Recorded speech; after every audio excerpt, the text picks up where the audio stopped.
The center court lights had been her spotlight for one glorious week. The grass beneath her feet had witnessed history. And as Alex Eala walked off the hallowed turf of the All England club for the final time in 2026, the world rose to its feet. Not to mourn a defeat, but to celebrate a dream. The 21-year-old Filipina had come to Wimbledon as a promising player seeded 29th. She leaves as a national icon, the first Filipino in the Open era to reach the fourth round of a Grand Slam singles tournament.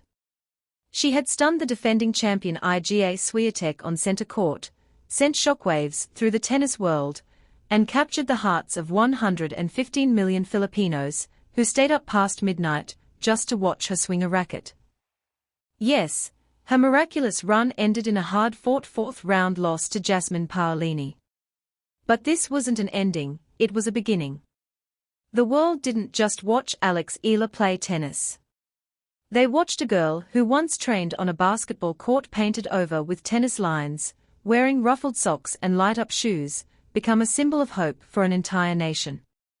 And as she left center court, the world stood and applauded. To understand the magnitude of Alex Eala's Wimbledon journey, one must first understand where she came from.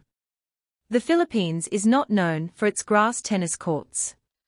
The 21-year-old from Quezon City spent her early years playing on a makeshift court, a tennis court that was literally painted over a basketball court. I grew up on a tennis court that was painted over a basketball court, Eala revealed. There would be basketball hoops, so I couldn't really step back a lot because then I would hit the basketball hoop. Her grandfather, a tennis enthusiast, would go to the court early every morning to secure training time and personally coached his granddaughter. She trained with her mother and her grandfather every day after school, with her younger brother by her side, wearing ruffled socks, light-up shoes, and carrying chubby cheeks that would one day become a symbol of hope for millions. At just 13 years old, she moved to Mallorca, Spain, to join the Rafael Nadal Academy. The loneliness was crushing, but she was driven by a singular purpose: to become the best tennis player she could possibly be. She hung a photo of her idol Maria Sharapova in her room and devoted herself to training. 3 years ago, she received her graduation diploma from the academy from none other than Iga Świątek herself, who told the assembled players she hoped they would give 100% to whatever they did in the future, and would be tenacious. Those words became the foundation of her journey to center court. Eala's rise through the rankings was meteoric. She won her first ITF title at 15. She became the first Filipina to win a junior Grand Slam singles title at the 2020 Australian Open. She turned professional and began climbing the WTA rankings. She made her breakthrough in March 2025 by reaching the Miami Open semifinals, which included an upset of Świątek. Since then, she has reached the world's top 30, claimed 2 titles on the second-tier WTA 125 tournaments, and finished runner-up at Eastbourne. She also teamed up with Venus Williams in doubles. In the build-up to Wimbledon 2026, she beat world number 2 Elena Rybakina and 8th-ranked Elina Svitolina in Berlin. Now, she had arrived at Wimbledon seeded 29th, ready to make history.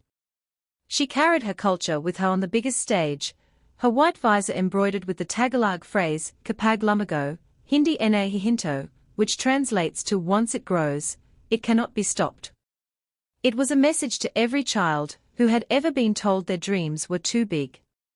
And the world was listening. The defining moment of Eala's Wimbledon run came on the night of July 3, 2026.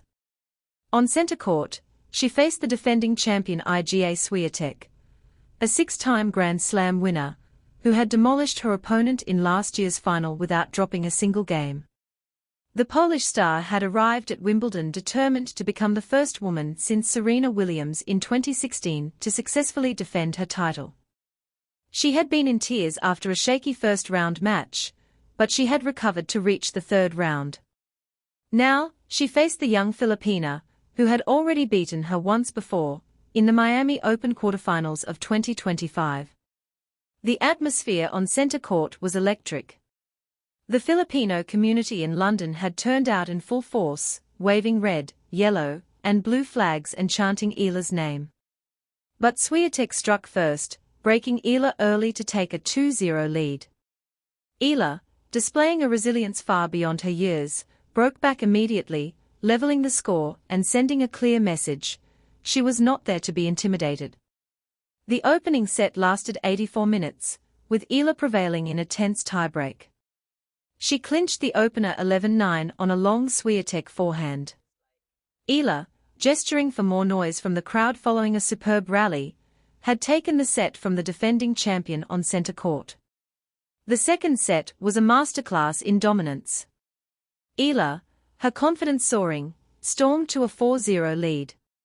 All facets of her game were in top form: brilliant defense to elicit a key Świątek error en route to the first break, a pair of aces to reach 2-0, and two brilliant passing shots to break again for 3-0. The defending champion was suddenly on the ropes. Świątek's frustration became palpable. She yelled at her player's box, she threw her racket at her chair, and her game completely deserted her. She finished the match with an astonishing 44 unforced errors and 5 double faults. The Pole managed to win 2 games to keep her hopes alive at 4-2, but Eala refused to relent. She broke Świątek again and served for the match. The final game was a marathon, taking over 10 minutes as Świątek fought desperately to stay in the match. Eala saved 4 break points and converted her third match point, sealing the biggest victory of her career with a forehand winner. She threw herself to the ground and covered her face with her hands. The tears that followed were not just for the victory, but for the years of sacrifice that had led to this moment. "I'm really emotional," she said, her voice cracking with emotion. "I went to train every day after school with my ruffled socks, light-up shoes and chubby cheeks to younger me. This is everything." Świątek was gracious in defeat, later admitting, Alexandra was more brave in important moments. The defending champion was out, and the tennis world was in shock. Back home in the Philippines, a nation of over 115 million people was celebrating. President Ferdinand Marcos Jr. himself congratulated Eala during an official state visit to Canada, calling her world-class and terrific. There are days when an entire nation celebrates together. Today is one of those days. Congratulations, Alex Eala. You have become the first Filipino ever to reach the 4th round of Wimbledon, and the whole country couldn't be prouder, the president said. Viewing parties were held across the country. One near Manila opened its doors 4 hours before the local scheduled start time so fans could secure their seats. Sports arenas around the country hosted watch parties for thousands of supporters to cheer on the 21-year-old. The Philippine embassy in the UK tracked her progress and posted congratulatory notes. "She's like a ray of hope for the Philippines," said fan Roberto Ocampo Jr. at Wimbledon. "Especially at her age. She made history. That's one thing that we can tell to the next generation." Eala's popularity has been compared to boxing legend Manny Pacquiao.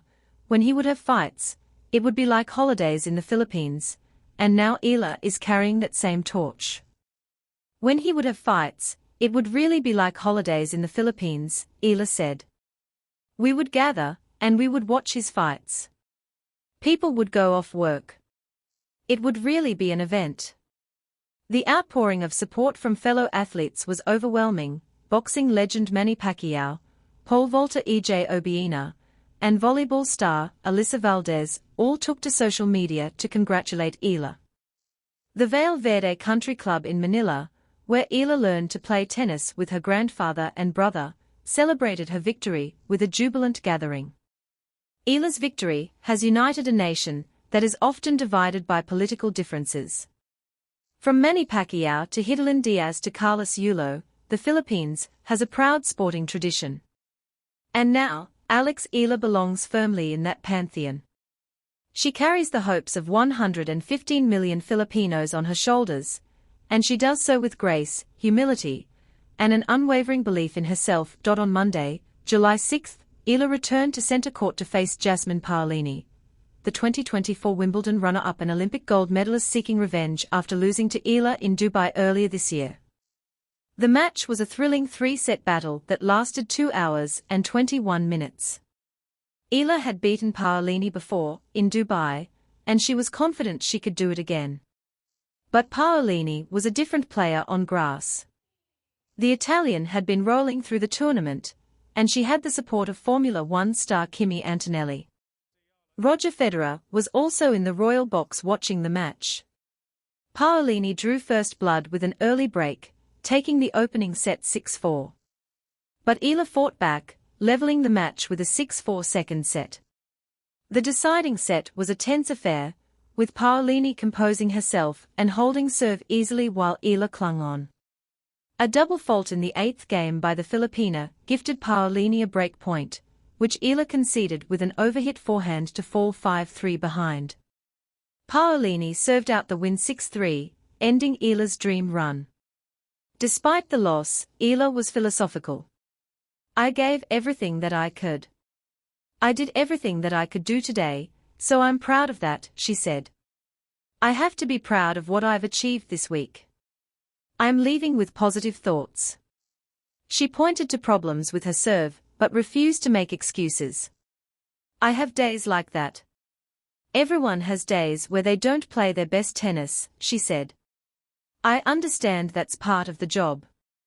I don't think I'm going to be playing the best tennis of my life every single day. With that being said, I'm really proud of how I handled things. I just have to kind of move forward and continue with my progress." Paolini, now through to her second straight Wimbledon quarterfinal, praised Ila. "She's so young, she's playing so good. She has such a bright future." Ila's loss was heartbreaking for her millions of fans, but her grace in defeat only endeared her further to the world.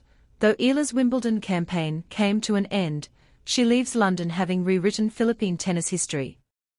She surpassed the third-round finishes of Philippine greats Felicissimo Ampon, 1949, 1950, 1953, Raimundo Darro, 1948, 1953, and Cesar Carmona, 1950, during the amateur era. Her victory over Świątek meant no woman had successfully defended the singles title at Wimbledon since Serena Williams in 2016. Ila's run also included a memorable meeting with Kate, the Princess of Wales, who is the patron of the All England Lawn Tennis Club. The two women took a photo together, a moment that Ila will treasure forever. A photo of Ila diving for a ball in the match against Świątek has made the rounds, with edits showing her wearing a cape and Superwoman outfit. The recognition from tennis royalty was overwhelming. Roger Federer was in the royal box watching her fourth-round match. Billie Jean King also watched from the royal box. Ila's message to young athletes remains simple but profound. "It's an honor to be able to pave the way for young girls," she said. "I don't want them to look at me and say, 'I want to be the next Alex Eala.' I want them to look at me and say, 'Wow, I want to be the first me. I want to make my own path.'" She also emphasized the importance of staying grounded and true to her values. Ila rose to a new career high of number 28 in the WTA Live rankings after reaching the Wimbledon fourth round. The journey is far from over. The world will be watching. And the girl from Quezon City, who once played on a basketball court, will continue to chase her dreams. As she said herself, "More than being unstoppable, I think it refers to a dream and an aspiration to become unstoppable. Ever since I was young, I've always been such a dreamer, so being able to live out my dreams and experience things like this only makes me more ambitious."